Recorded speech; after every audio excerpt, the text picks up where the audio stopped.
Kasi nandito kami, dumating ako dito kagabi, alauna. O, alas 2. Para ayusin lang yung bangkay ng asawa ko. So ngayon, ang dami nilang hinihingi na mga requirements para ma-release namin, mamadala namin sa Manila. Eh hanggang ngayon, hindi pa gumagalaw yung papel eh. Sir, ang sinabi po kasi ay nag-ano po kayo, nag-waiver po kayo, pero pinapa-autopsy po kasi yung asawa Okay, ninyo. sabi ko nga, ito na nakita namin, pinakita ko na sila yung yung bangkay. Where nakita nila, tinignan nila kung ano yung itsura. Tapos papa-autopsy nila na pag nakita nila siguro karapatan na namin na nagbigay na kami ng waiver. Sir, bakit po ayaw niyo pong ipa-autopsy? Alin? Yung, Ba't na papa-autopsy pa? Nakita mo na yung sarili mo na yung sarili niya na hiwain mo pa?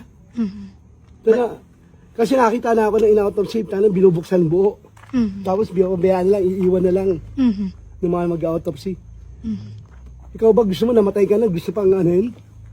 Gusto mo makita pa na naghirap na yung tao tapos ihiwain mo pa? Para lang maano? Ano ang dahilan na wala naman sila nakita ng foul play?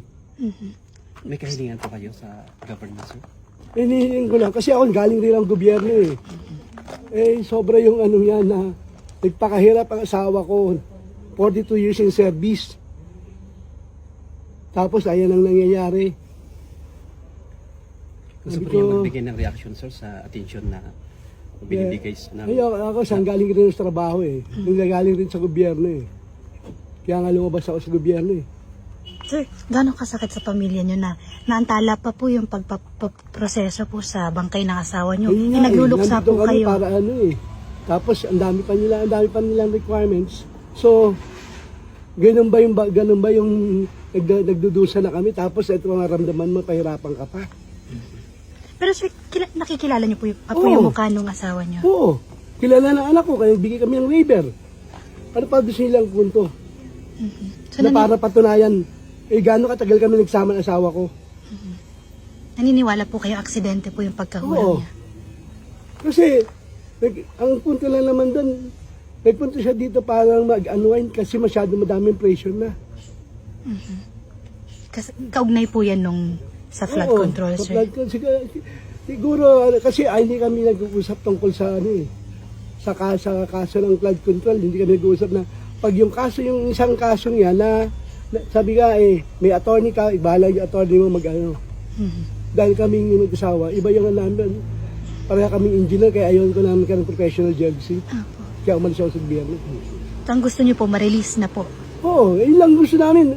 Magpapasko, makasamahan man lang namin yung asawa, makasama ko lang, asawa ko yung Pasko. Sabi nga namin nagpaplano kami ng Pasko na yung pamilya ayoko. Kasi, kaya ayoko yung mga anak ko, mahubuli sila. Nagkatrabaho ng maayos. Ngayon po, sir, ano po yung mga documents pa na hiningi po nila? Nila wala yung pipirman doktor. Death certificate. Yung nag-declare po na patay. Oo. Sir, pinapa-DNA test din daw po. Oh, sabi ko, paano mag-swab ka nga lang, makakalaman mo DNA ng di ba? Para napadaming proseso, pinapahirap. Kami na yung anak ko, tsaka ako na mismo nagsasabi, asawa ko yan. Nanay nila yan. Ba't ano pa gusto nila i-prove? Maghanap sila ng ibang tao? Yun lang magiging reaction ko dahil kung ikaw man, gusto mo ba nakita mo yung magulang mo o yung kasama mo sa bahay na asawa mo na nakita mo na nagka-disgrasya tapos gusto mo pabuksan mo pa yung kayo na siguro mag-umusga. So sir, para sa inyo, hindi po tumalon ng kusa yung asawa niyo? Accidental? Accident, siguro isang dente yun. Kasi sa akin, magkausap pa kami nung before that day Ano po yung napag-usapan niyo, sir? Wala, nag-usap lang yun. Sabi, mag-anuan ka muna kasi sabi ko pa sa kanya, ba't hindi ka umaten nung ICI meeting, yung hearing, yung 15. Sinabi ko sa kanya, sabi niya, sige, sabi ko, kausapin mo yung lawyer mo, mag-usap kayo.